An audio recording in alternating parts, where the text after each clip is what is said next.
It's a tremendous honour always to take part in a literary jury and a great pleasure. But it's also a great responsibility because it invites one to reflect on what we should be rewarding. We can't reward everything. You know, should it be ambition? Should it be execution? Should it be the topic? Should it be the literary sensibility?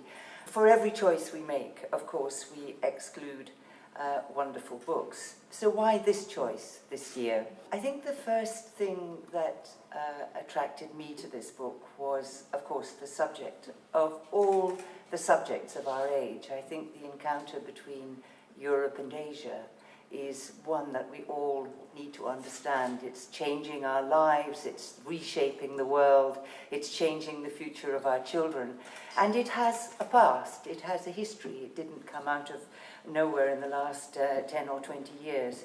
And any moment of rapid change, I think our understanding of the world begins to fragment, and we have to reassemble it in the new shape. And for that we turn to writers. It is writers who have the perception and the understanding and the dedication to help us understand and to reshape our world. So this writer, Julia Lovell, is both a literary translator, as Vera said, and a historian.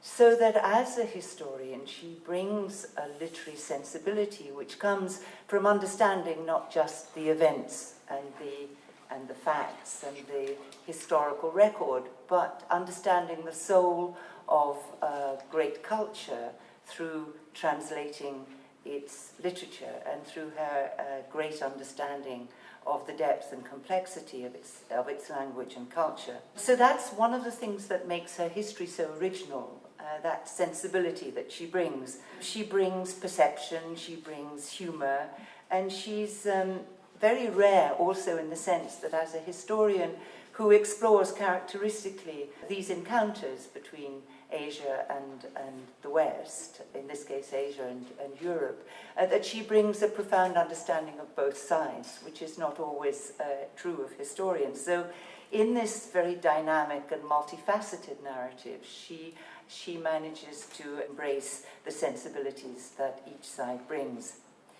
But the other thing that I would draw your attention to about this book is that history, of course, is not all about events. It's also about the way we describe those events. It's about the stories we tell of those events and what they mean to us as each generation retells those stories and reshapes its understanding of the past for present needs.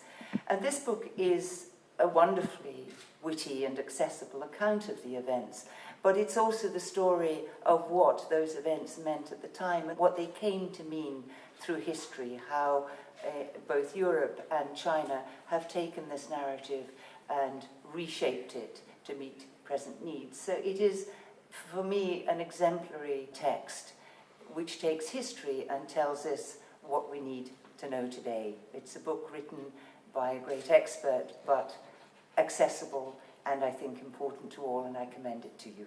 Thank you.